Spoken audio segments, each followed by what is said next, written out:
అందరికీ నమస్కారం. సూర్య మీడియాకి స్వాగతం. నేను మీ మహేందర్. ప్రస్తుతం మనతో పాటు ప్రముఖ అనలిస్ట్ రాజు గారు ఉన్నారు. సార్ నమస్కారం. సార్ నమస్కారం అండి. ఎలా అనిపిస్తున్నాయి సార్ ఆంధ్రప్రదేశ్ రాజకీయాలు? బ్రహ్మాండం ఉంది. అంటే కూల్గా జరుగుతుంది. అంటే ఈ కూటమి ప్రభుత్వం వచ్చిన తర్వాత పెద్దగా అల్లర్లు ఏమీ లేకుండా హ్యాపీగా ఉందని అనిపిస్తుంది. కానీ అక్రమ అరెస్టులు బాగా జరుగుతున్నట్టు అనిపిస్తుంది సార్. అక్రమ అరెస్ట్ అంటే వల్లభనేని వంశీ ఆయన శుద్ధపూస అంటే ఆయన గురించి తెలియని వాళ్ళు ఎవరున్నారు? ఇప్పుడు ఆయన విజయవాడలో ఆయన చేస్తున్న దందా ఏంటి? సెటిల్మెంట్లు. ఆయనకు పెద్ద డన్నే ఉందని చెప్పుకుంటారు చాలా మంది. అంటే వాస్తవంగా మనం గమనిస్తూ ఉంటాం కదా. ఇప్పుడు ఎక్కడ ఏం జరుగుతుంది ఎప్పుడు గమనిస్తూనే ఉంటుంది. అందరూ చూస్తూనే ఉంటారు. చూస్తూనే ఉంటారు కదా. కాదు, పిల్లి కళ్ళు మూసుకుని పాలు తాగుతూ లోకం అంతా చీకటనుకుందట. అలాగా ఆయన గురించి తెలియనివాడు ఎవడున్నాడు? అది కరెక్ట్. అది ఏమంటారు, రాజకీయ కక్షేం కాదు. ఆయన చేసిన పాపమే ఈవేళ శాపమైంది. అంటే ఇప్పుడు అంత ఫాస్ట్గా పోలీసు వాళ్ళు వెళ్ళడం, లాక్కపోవడం ఆయనని, మరి దాన్ని ఏ విధంగా తీసుకోవచ్చు అంటే ఇంకా చాలా వెయిట్ చేశారు కదా. 8 నెలలు అవుతుంది ప్రభుత్వం వచ్చి. ఆయన చేస్తూనే ఒకటి ఎతికే కొద్ది దొరుకుతూనే ఉన్నాయి ఆయన చేసిన అక్రమాలు. దొరికితే ఏదో రోజు పాపం పడుతుంది కదా. నిన్న పడినట్టుంది అది. అంటే ఇప్పుడు పార్టీ ఆఫీస్ మీద దాడి కేసులో తీసుకెళ్తున్నాం అన్నట్లుగా చెప్తున్నారు. కాదు. పార్టీ ఆఫీస్ దాడి కేసులో ఎవరైతే కేసు పెట్టాడో ఆఫీస్ లో పనిచేస్తున్నటువంటి వ్యక్తి కేసు పెట్టాడు. ఆ వ్యక్తిని బెదిరించి కాంప్రమైజ్ చేశారు ముందు రోజు. ఓకే, బెదిరించి కాంప్రమైజ్ చేశారు. కాంప్రమైజ్ అయిపోయింది. మరి బెదిరించింది ఉంటుంది కదా పాపం. చెప్తానని చెప్పింది ఉంటుంది కదా విషయం. మరి పోలీసు వాళ్ళకి ఏం తెలదా? పోలీస్ డిపార్ట్మెంట్ 4 కళ్ళతో అలా డ్యాగ కొనేసి పరిశీలిస్తూనే ఉంటుంది. అనుకుంటారు పోలీసు వాళ్ళు ఎక్కడో స్టేషన్లో ఉండి ఏదో కొంచెం తేలిగ్గా మాట్లాడుకుంటారు పోలీస్ డిపార్ట్మెంట్ గురించి. పోలీస్ డిపార్ట్మెంట్ ఎప్పుడు కూడా డ్యాగ్ కన్నేసి ఎదురు చూస్తూనే ఉంటుంది. కాబట్టి ఎవడన్నా ఎప్పుడు పాపం చేసినా తప్పనిసరిగా శిక్ష అనుభవించడం తప్పదు. ఇది వాస్తవం. అంటే ఇప్పుడు ఒకవేళ ఇప్పుడు నిజంగా వల్లభనేని వంశీని అక్రమ అరెస్ట్ అని అనుకుంటే వైసీపీ వాళ్ళందరూ కూడా ఇప్పటికే చేస్తున్నారు. వల్లభనేని వంశీ అక్రమ అరెస్ట్ అని చెప్పి కూడా వైసీపీ వాళ్ళందరూ కూడా అంటా ఉన్నారు. దాన్ని ఏ విధంగా తీసుకొచ్చాను మనం? వాళ్ళంతే రాజకీయంగా ఇప్పుడు విమర్శించాలి కాబట్టి విమర్శిస్తున్నారు. అది విజయవాడలో గన్నవరంలో అడగండి. ఇప్పుడు గన్నవరం ప్రజలంటే ఆయనకి అభిమానం, ఆయన ఇంటి ప్రజలకు అభిమానమే కదా. మరి ఆ అక్రమాలు కూడా చూస్తూ ఉంటారు వాళ్ళు కూడా. వాళ్ళు చేస్తున్నటువంటి సెటిల్మెంట్లు అవి. మరి వాళ్ళకి తెలియదా అక్రమ అరెస్ట్ అయితే?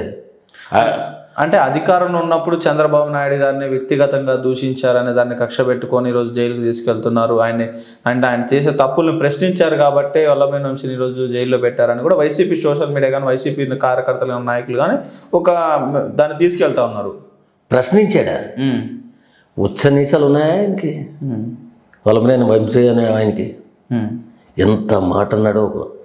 ఒక సీనియర్ 70 సంవత్సరాల వ్యక్తి, 15 సంవత్సరాలు ముఖ్యమంత్రి చేసిన వ్యక్తిని, అతని భార్యని, కొడుకుని, ఫ్యామిలీని అసలు సమాజం తలదించుకోవాలా? ఆ రోజు ఆ మాట అన్న రోజు బ్లాక్ డేగా ఆంధ్రప్రదేశ్ని బ్లాక్ డేగా చేయాలి. వాస్తవంగా చెప్తున్నాను. అలా అనొచ్చా?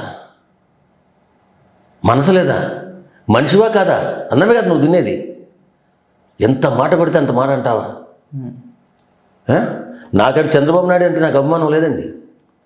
మానవత్వంతో మాట్లాడుతున్నా నేను. చంద్రబాబు నాయుడు పార్టీకి ఎప్పుడు నేను ఓటేయలేదు, తెలుగుదేశం పార్టీకి ఎప్పుడు ఓటేయలేదు.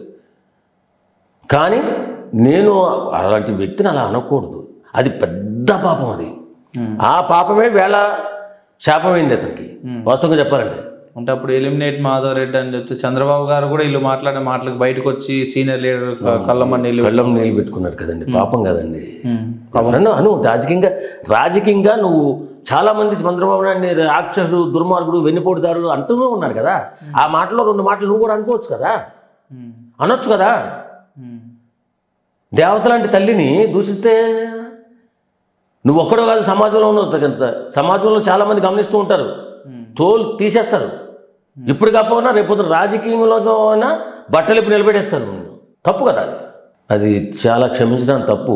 మరి ఆ కారణం చేత వీళ్ళు చేశారంటే మరి వాళ్ళు ఎలిగేషన్స్ చేస్తారు, వాళ్ళు కూడా తెలుసు కదా అంత పెద్ద తప్పు చేసేయడం సంగతి. కానీ మరి ఇప్పుడు వల్లభనేని వంశ వైఫ్ వచ్చేసి నేను న్యాయ పోరాట దీక్ష చేస్తా అంటున్నారు. చేసుకోమను, న్యాయ పోరాట దీక్ష కాకపోతే ఇంకా కఠినమైన దీక్ష ఏదైనా ఉంటే అది కూడా చేసుకోమనండి. ఏ నీ భర్త తప్పు చేసినప్పుడు ఇది తప్పండి అని చెప్పావా? చెప్పుంటే నువ్వు మహాత్మురాలువే కాదని నేను అన్నాను. చెప్పుంటే క్షమాపణ కోరుంటే నేను చేసిన తప్పే అని నువ్వు ఆ రోజు అతన్ని క్షమించవచ్చు. కానీ ఈవేళ అతను చేసిన తప్పులన్నీ సమర్థించుకుంటూ వచ్చినట్టుంది నువ్వు. తప్పు కదా, ఆమె స్త్రీయే కదా. మరి ఆ రోజు ఎందుకు ఖండించలా? ఆ రోజు ఎందుకు నువ్వు బయటికి రాలా?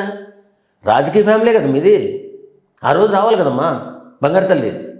ఆ రోజు వచ్చుంటే ఈరోజు నువ్వు మాట్లాడేదానికి అర్థం ఉంటుంది. లేకపోతే నిన్ను కూడా కొంచెం తేలిగ్గా చూస్తారు. మా స్త్రీమూర్తివి, గౌరవంగా ఉండు, గౌరవంగా మాట్లాడు. అంటే ఇప్పుడు న్యాయ పోరాట దీక్ష వద్దంటారు. ఏం చేస్తారండి? అన్యాయాలు చేస్తూ న్యాయ పోరాటం దీక్ష అంటే మా భర్తమో అన్యాయాలు చేస్తుంటాడు, భార్యమో న్యాయ పోరాటం చేస్తుందా? ఇది ఎక్కడిది? ఇదేం సోచి ఉంది? అంటే ఇప్పుడు కక్షపూరితంగా అయితే తీసుకెళ్లేదు అంటున్నారు మీరు. కక్ష ఉంటుందండి, అందులో చేసిన నేరమే కదా కనపడుతుంది. కక్ష ఎక్కడ కనపడింది? అంటే ఆయన మినిమం ఒక పోలీసుల భద్రత కానీ లేకుండా, లేదంటే ఆరోగ్యం బలమైన దాని వసతి కూడా సరిగా లేకుండా ఆయన చిత్రహింసలు పెడుతున్నారు అనేది ఒకటి టాపిక్ నడుస్తుంది. ఈయన చాలా ఆరోగ్యంగా ఉన్నాడు వాస్తవంగా.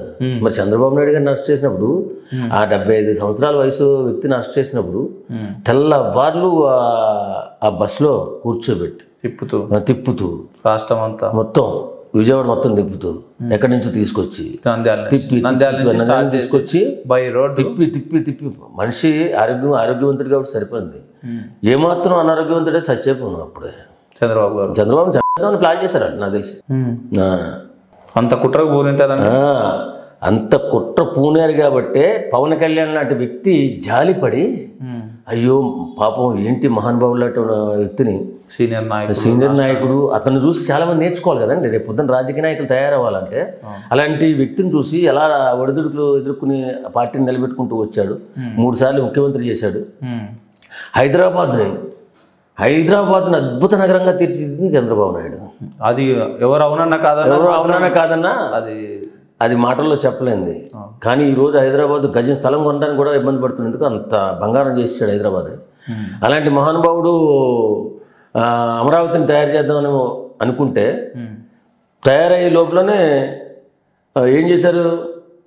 చంద్రబాబు నాయుడు మీద బోల్డ్ అని అబండాలు వేసి జాలితోనో దయతోనో లేకపోతే సింపతితోనో వచ్చినటువంటి జగన్మోహన్ రెడ్డి సర్వనాశనం చేసేసాడు. అంతా ఆయన చేసిందేంటి? ఉచిత పథకాలు, అభివృద్ధి లేదు, ఫ్యాక్టరీలు లేవు, పోలవరం ఫ్యాక్టరీలు కానీ లేకపోతే. సరే, అయితే ఆ రోజు చంద్రబాబు నాయుడు గారిని అరెస్ట్ చేయకపోయి అంటే పవన్ కళ్యాణ్ సపోర్ట్ చేసేవాడు కాదంట, కాదు కూటమి వచ్చేది కాదంటారా? అంటే వీళ్ళు ఎట్లయినా కలపాలని ఆయన అప్పుడే ఛానల్ నుంచి అనుకుంటున్నాడు.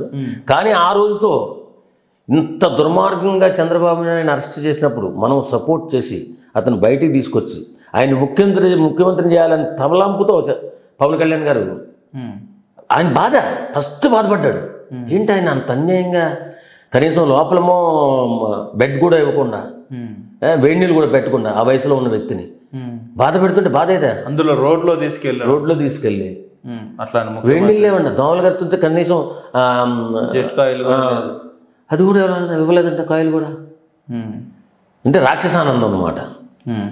అక్కడ పోలీసులు ఎవరొకరు సాయం చేసి ఉంటారు నాకు తెలిసి. మహానుభావులకి ఎప్పుడు దేవుడు అండగా ఉంటాడని అక్కడ ఏదో పోలీసు దేవుడు అండగానే ఉంటుంటాడు నాకు తెలిసి, నేను అనుకుంటున్నాను నేను.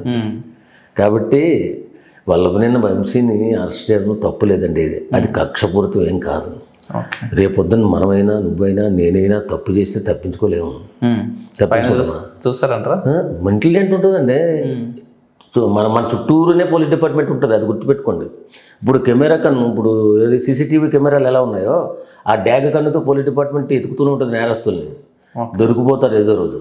అంతే. అంతే. Okay sir, thank you very much.